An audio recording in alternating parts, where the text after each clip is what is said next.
어떻게 나가야 할까? 나를 구원한 주의 십자가, 그것을 믿으며 가네. 주의 보좌로 나갈 때에 나 여전히 부족하나.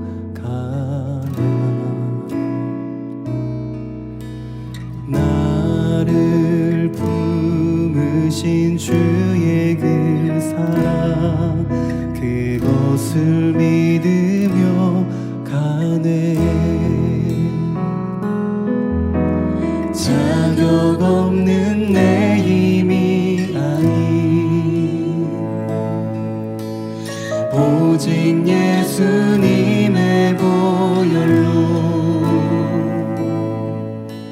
자격 없는 내 힘이 아닌 오직 예수님의 보혈로.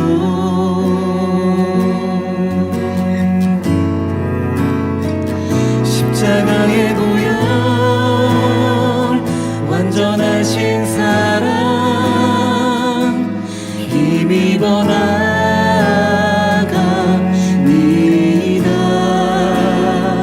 십자가의 보혈, 완전하신 사랑, 힘입어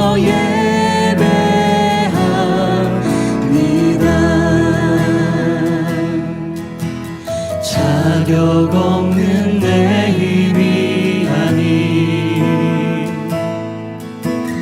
오직 예수님의 보혈로, 자격 없는 내 힘이 아닌 오직 예수님의 보혈로.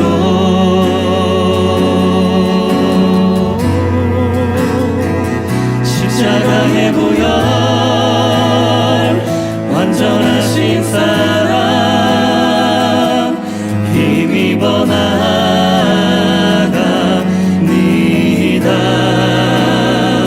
십자가의 보혈, 완전하신 사랑, 힘입어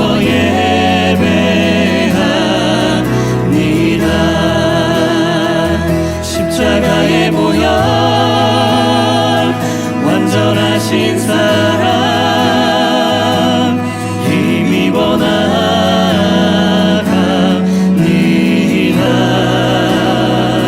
십자가의 보혈,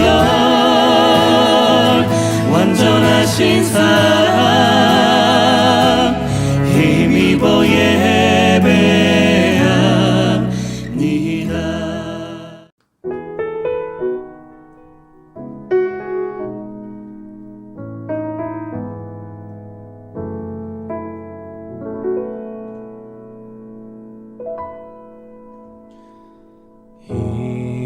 일어나 걸어라, 내가 새 힘을 주리니. 일어나 너 걸어라, 난 너를 도우리. 나의 등 뒤에서 나를 도우시는 주, 나의 인생 길에서 지치고 고나여 매일처럼 주저앉고 싶을 때 나를 밀어주시네.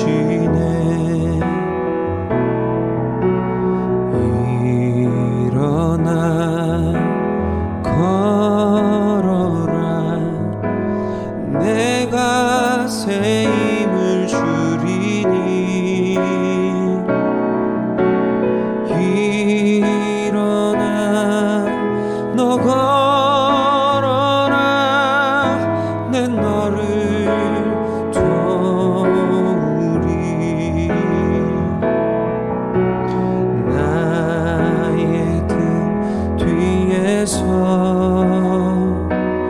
나를 도우시는 주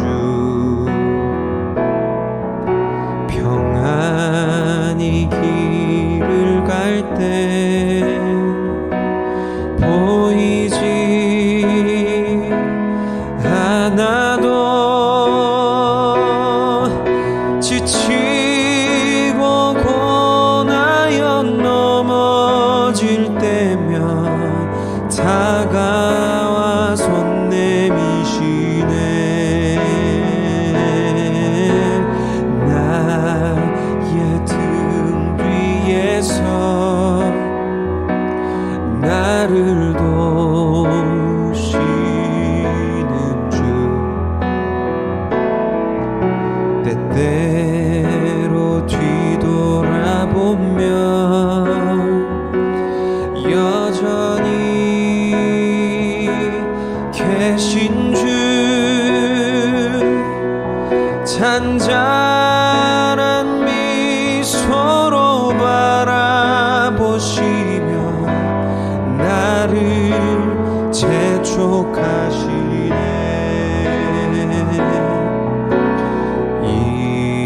일어나 걸어라 내가 새 힘을 주리니.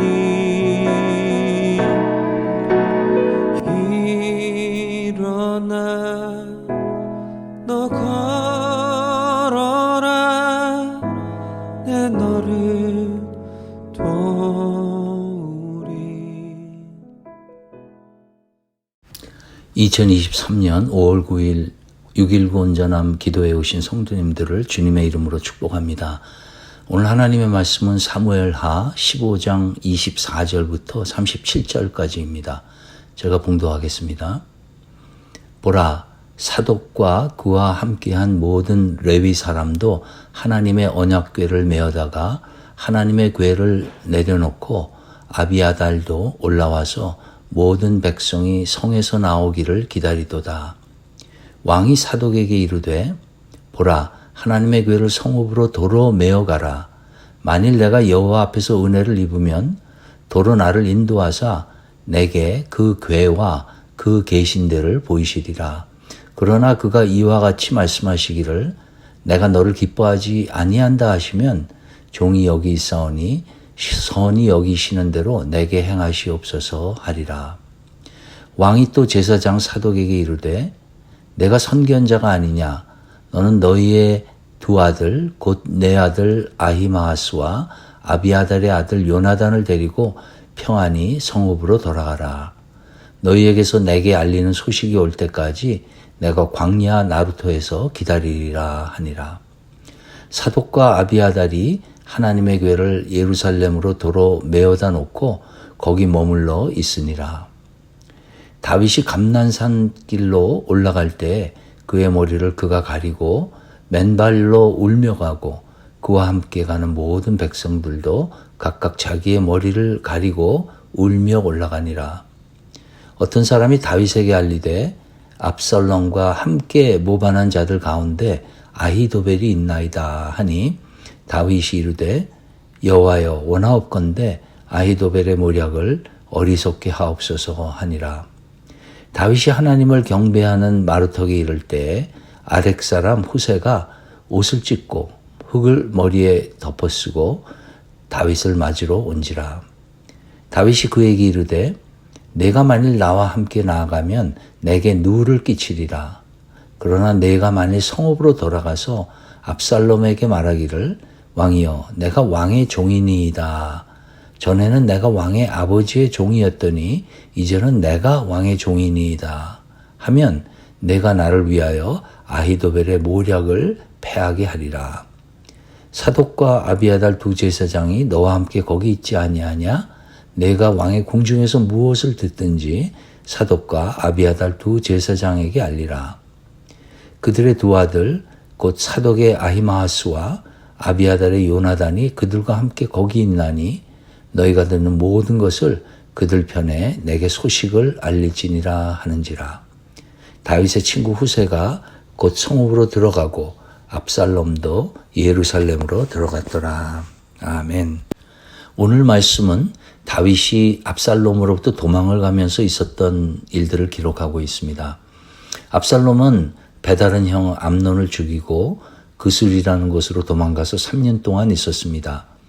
그런데 다윗 왕은 암논을 잃었을 때 받은 충격이 서서히 가라앉자 오히려 압살롬을 보고 싶어하는 마음이 간절해졌습니다.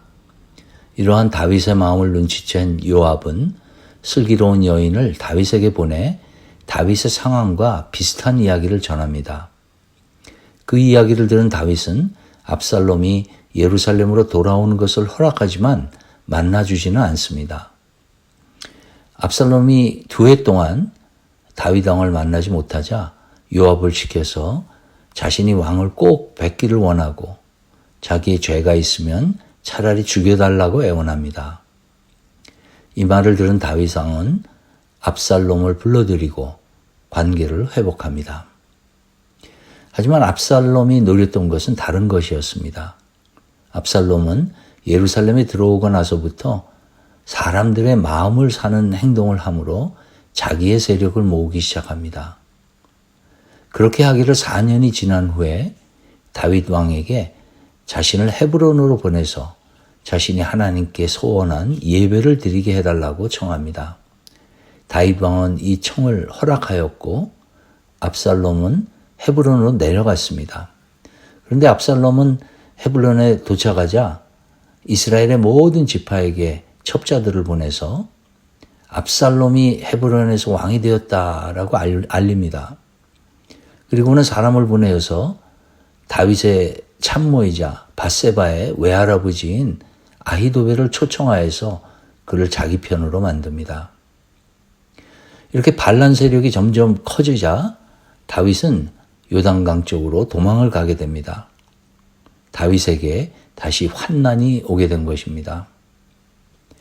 다윗의 일생을 생각해 보면 초기에는 하나님의 사람으로서 전심으로 하나님을 믿는다는 것이 무엇인지 어떤 것인지를 저에게 선명하게 보여주었고 사울에게 쫓기는 상황에서도 하나님의 방법과 하나님의 뜻을 우선하는 그런 귀한 신앙의 모범을 보여주었습니다.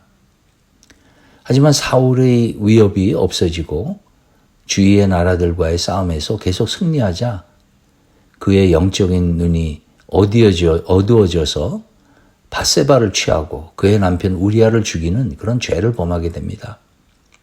다윗의 삶에서 보았던 정말 강렬하고 신선한 그런 영적인 파워는 사라지고 죄가 다윗의 삶을 둘러싸면서 다윗 집안 내 갈등이 극심해지는 암울한 상황은 우리에게 사실 큰 실망을 안겨주었습니다. 이런 상황 속에서 압살롬을 통하여 다윗에게 다시 찾아온 이 환난은 어떻게 보면 다윗으로 하여금 다시 하나님을 찾게 되는 동기가 되지 않았나 하는 생각이 드는 그런 오늘의 말씀입니다. 23절에 광야 쪽으로 행군하였다고 하였는데 이 인생의 광야를 목전에 두고서 하나님을 다시 찾는 다윗을 통하여서 2가지를 배우기를 원합니다. 첫째는 다윗은 삶의 광야에서 하나님의 주권을 인정했다는 것입니다. 24절에서 광야로 도망가던 다윗과 백성을 기다리고 있었던 것은 하나님의 언약궤와 제사장 사독과 레위인들이었습니다. 이스라엘 백성들은 하나님이 언약궤에 임재해 계시기 때문에 그것이 전쟁터에 있으면 어떤 싸움이든 승리한다고 여겼습니다. 그래서 그 언약궤를 다윗이 있는 곳으로 가져왔던 것입니다. 그런데 다윗은 그 궤를 다시 예루살렘 성 안으로 돌려보냈습니다. 자기에게 이익이 되면 됐지 해가 되지 않는 언약궤를 예루살렘으로 돌려보내는 명령은 인간적인 생각으로는 잘 이해가 되지 않는 행동입니다. 어쩌면 다윗은 하나님의 언약궤가 자신과 함께 광야에 떠돌아다니기를 원치 않았기 때문이 아닌가 생각합니다.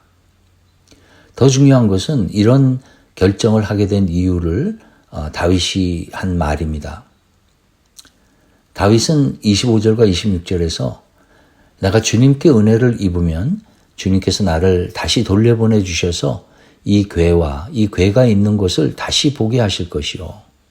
그러나 주님께서 나를 싫다고 하시면 오직 주님께서 바라시는 대로 나에게서 이루시기를 빌 수밖에 없소 라고 합니다. 다윗의 이 고백은 그가 하나님을 얼마나 의지하고 하나님의 주권을 얼마나 인정하는지를 잘 나타냅니다. 제가 옛날에 제자 훈련 받을 때 이런 말씀을 들었습니다. 하나님이 허락하시는 것은 우리가 아무리 버려도 우리에게 돌아오고 하나님이 허락하지 않으시는 것은 우리가 아무리 움켜쥐고 있으려 해도 우리의 것이 되지 않는다. 이 말씀은 거친 그런 경쟁의 세상에서 사는 저에게 큰 도움이 되었습니다. 하나님이 허락하신 환경과 시간 속에서 최선을 다해 살지만 그 결과는 하나님께 있다는 사실, 그리고 그 하나님이 나의 오장육부를 다 아시고 나의 머리카락을 하나하나 세시면서 나에게 가장 좋은 것이 무엇이라는 것을 아시는 선하신 분이라는 사실이 험한 세상을 살아가는 우리에게 얼마나 위안이 되는지요. 다윗은 하나님이 원하시면 자신이 언제든지 언약궤가 있는 예루살렘으로 돌아올 것이라는 확신이 있었고, 그 확신은 다윗을 환난 속에서도 평강을 잃지 않는 중요한 이유가 되었던 것입니다. 다윗이 사독과 언약궤를 예루살렘으로 돌려보낸 후에 그는 올리브산 언덕으로 올라갔습니다. 올라가면서 계속하여 울고 머리를 가리고 슬퍼하며 맨발로 걸어서 갔다고 기록되어 있습니다. 머리를 가리는 것은 수치심을 나타내고 맨발로 걷는 것은 그 당시 문화에서 비천한 노예들의 모습입니다. 즉 다윗은 자신을 낮추고 자신의 부족함을 인정하며 걸어갔습니다. 이런 다윗에게도 충격적인 소식이 전해집니다. 다윗을 도왔던 뛰어난 모사였던 아히도벨이 압살롬과 함께 영모를 꾸몄다는 소식입니다. 그 소식을 들은 다윗은 그들의 모략이 헛되게 해달라고 하나님께 간절히 기도합니다. 다윗의 신앙을 볼 수 있는 또 하나의 대목이자 암논 사건 이후 다윗이 하나님을 처음으로 찾는 장면입니다. 두 번째 묵상해 볼 것은 하나님의 주권을 인정한다는 것과 우리의 삶에서 직접 부닥치는 그런 일들과의 관계입니다. 즉 하나님의 주권을 인정한다는 것이 우리의 삶을 어떻게 사는가에 연관이 되어 있는 그것에 관한 이야기입니다. 다윗은 27절에서 제사장 사독과 아비아달 그리고 그들의 아들들인 아히마아스와 요나단, 또 32절에서는 친구 후세를 예루살렘에 첩자로 보냅니다. 27절에서 제사장 사독을 언약궤와 함께 예루살렘에 보낼 때 다윗은 사독에게 아비아달 제사장과 함께 두 제사장의 아들들을 데리고 가라고 부탁했습니다. 그리고 자신이 두 제사장으로부터 온 소식을 광야의 나루턱에서 기다리고 있겠다고 사독에게 말했습니다. 32절에서는 다윗이 하나님을 경배하는 산 꼭대기에 다다랐을 때 아렉 사람 후세가 옷을 찢고 머리에 흙을 덮어쓰고 다윗을 찾아왔는데, 그 후세는 이스라엘 민족에게는 이방인이었지만은 다윗과는 깊은 우정을 나눈 그런 사이였습니다. 그는 다윗과 함께 하려고 했는데 다윗은 그를 예루살렘으로 보내면서 그에게 첩자의 역할을 맡겼습니다. 후세에게 압살롬에게 가서 그의 종이 되겠다고 말하고 그가 왕궁에서 듣는 말은 무엇이든지 제사장 사독과 아비아달에게 전하라고 부탁합니다. 그러면 제사장 사독과 아비아달이 그들의 아들들에게 그 말을 전하고 그 아들들이 다윗에게 말을 전하도록 합니다. 후세는 다윗의 말을 따라 예루살렘 성 안으로 들어가게 됩니다. 그리고 이러한 다윗의 계략은 적중합니다. 우리가 매출에 볼 사무엘하 17장에서 아히도벨은 다윗을 붙잡을 좋은 제안을 압살롬에게 하는데 바로 그때 후세가 다른 제안을 하여서 압살롬은 결국 후세의 제안을 선택하게 됩니다. 그리고 후세는 그 작전을 사독과 아비아달에게 알리고 그들은 자신의 아들들을 보내어서 이 작전을 다윗에게 알려줍니다. 다윗이 오늘 말씀에서 준비한 그대로 그 일이 일어난 것입니다. 압살롬은 후세의 작전대로 많은 군사를 이끌고 다윗을 치러 나가자 아히도벨은 자신의 목숨을 끊고 결국 압살롬은 그 전투에서 죽임을 당하게 됩니다. 이 말씀에 관한 자료를 찾아보면은 완전히 두 가지 다른 관점이 있는 것을 발견합니다. 하나는 다윗이 하나님의 조건을 인정하는 듯한 발언을 하긴 하지만은 자신을 따르는 사람들을 첩자로 보내어서 어려움에 처할 수 있는 상황을 만들었으므로 다윗은 두 얼굴을 가지고 있는 그런 사람이다. 이런 관점입니다. 또 다른 관점은 다윗이 하나님의 주권을 인정하면서 또한 자기에게 주어진 환경을 지혜롭게 사용했다는 관점입니다. 이 두 가지가 어느 것이 맞는지는 우리 여러분들이 각자 판단하시겠지만은 저는 오늘 두 번째 관점에서 이 말씀을 묵상해 보기 원합니다. 다윗이 취한 행동은 환난 속에서 하나님의 주권을 인정하는 우리가 실질적으로 해야 할 일을 알려줍니다. 하나님의 주권을 인정한다는 것은 그냥 앉아서 하나님이 모든 것을 하시겠지 하고 마냥 기다리는 것이 아니라는 것입니다. 다윗은 하나님의 주권을 전심으로 인정하였지만 그냥 앉아 있었던 것이 아니고 아히도벨의 계획이 헛되게 되도록 해달라고 하나님께 기도했습니다. 또한 그에게 주어진 상황 속에서 최선을 다하여서 지혜를 짜내었습니다. 예수님께서 하신 달란트 비유가 생각납니다. 어떤 사람이 타국에 갈 때 그의 종들에게 5달란트, 2달란트 그리고 1달란트를 주고 떠났는데 5달란트와 2달란트를 받은 종들은 받은 달란트를 2배로 늘려서 가지고 왔는데 1달란트 받은 사람은 그 달란트를 땅에 감추어두고 아무것도 하지 않았습니다. 5달란트와 2달란트를 받은 종들은 남긴 돈의 크기와 상관없이 똑같은 칭찬을 받았지만 1달란트 받은 종은 악하고 게으른 종, 무익한 종 이렇게 야단을 맞고 어두운 데로 내쫓김을 당합니다. 우리는 어떤 때 하나님의 축복을 이렇게 생각할 때가 있습니다. 세상 사람들이 100만큼 일할 때 나는 50만큼 일해도 하나님께서 축복하셔서 세상 사람이 100만큼 일한 것을 거두거나 심지어는 그것보다 더 거둔다는 생각입니다. 글쎄요, 완전히 틀린 생각은 아닐지 몰라도 제 생각에 하나님께서 축복하시는 방법은 하나님이 나에게 주신 시간, 재능, 물질 안에서 최선을 다하는 것이 100이라면 그 100을 우리가 할 때 하나님을 모르는 사람은 그냥 100을 거두지만 하나님을 따르는 사람은 200, 300을 거둔다는 것입니다. 우리에게 주어진 환경 속에서 우리가 해야 할 책임을 위하여서 최선을 다할 때 하나님께서는 하나님께서 하실 일, 즉 약속하신 일들을 우리의 삶에 베푸시는 것입니다. 이것이 바로 우리의 일과 하나님의 일이 만나는 지점이 아닐까 생각해 봅니다. 하나님의 주권을 인정하는 사람은 게으른 사람과는 정반대의 삶을 삽니다. 그에게 주어진 시간, 재능, 물질을 최선을 다하여 관리합니다.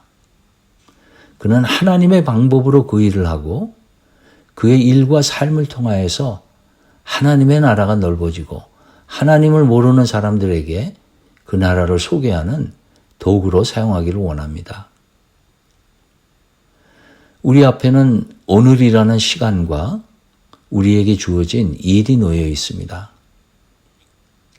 이 시간을 사용하여서 우리에게 주어진 일을 충성되게 최선을 다하여 할 때 하나님께서 우리의 시간과 일과 재능을 축복하셔서 그 시간이 의미 있는 시간, 그 일이 영원에 관계된 일, 그리고 그 재능이 하나님이 쓰시는 은사로 그렇게 하나님께서 바꾸시고 또한 더하여 주실 것을 우리는 믿는 것입니다. 우리 모두가 그런 귀한 하루를 주님께 드리기를 주님의 이름으로 축원합니다. 이 시간 오늘 말씀을 생각하면서 기도하겠습니다. 하나님이 허락하시는 것은 우리가 아무리 버려도 우리에게 돌아오고, 하나님이 허락하지 않으시는 것은 우리가 아무리 움켜쥐고 있으려 해도 우리의 것이 되지 않는다. 이 말씀을 생각하시면서 오늘 하루 우리의 삶 속에 있을 모든 일들을 주님의 손에 맡기는, 주님의 주권에 맡기는 기도를 드리기 원합니다. 또 오늘 하루의 일과 속에서 하나님이 주신 시간, 재능, 물질을 사용하여서 최선을 다하는 그런 삶을 살 수 있도록 주님의 도움을 구하는 기도를 드리겠습니다.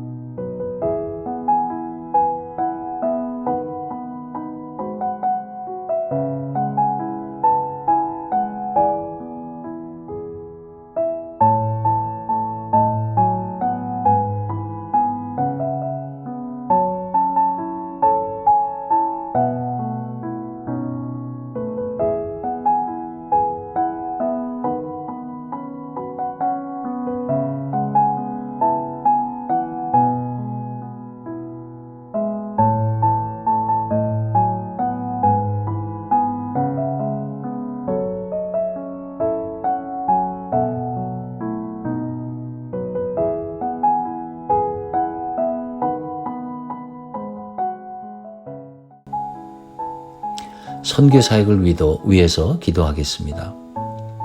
멕시코 선교를 준비하는 선교팀이 성령 충만할 수 있도록 기도합니다. 각 마을에서 지원하는 선교지를 위해 기도하시고, 특히 우크라이나의 전쟁이 빨리 끝나서 그곳에 복음 사역이 다시 살아날 수 있도록 기도하겠습니다. 또한 일본 선교로 나아 계신 노주환 집사님 내외분의 건강과 사역을 위해 기도하겠습니다.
마지막으로 저희 교회 비전 24 프로젝트를 위해서 기도하겠습니다.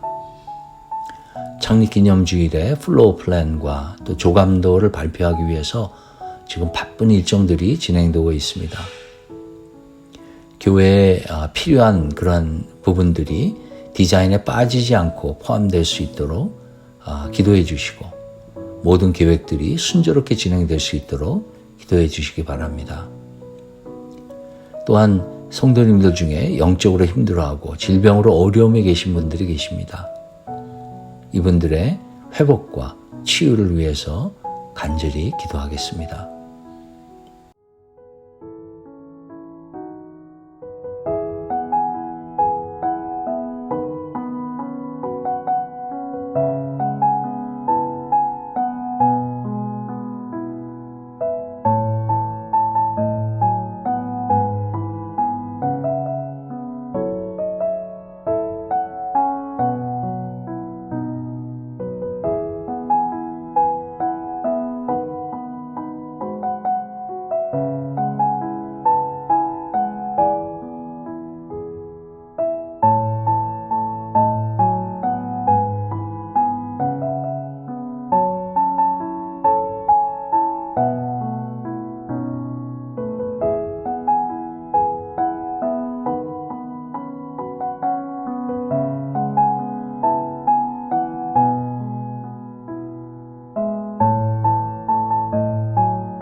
주기도문으로 오늘 기도회를 마치겠습니다. 하늘에 계신 우리 아버지여, 이름이 거룩히 여김을 받으시오며 나라가 임하시오며 뜻이 하늘에서 이루어진 것 같이 땅에서도 이루어지이다. 오늘 우리에게 일용할 양식을 주시옵고 우리가 우리에게 죄 지은 자를 사하여 준 것 같이 우리의 죄를 사하여 주시옵고 우리를 시험에 들게 하지 마시옵고 다만 악에서 구하시옵소서. 나라와 권세와 영광이 아버지께 영원히 있사옵나이다. 아멘.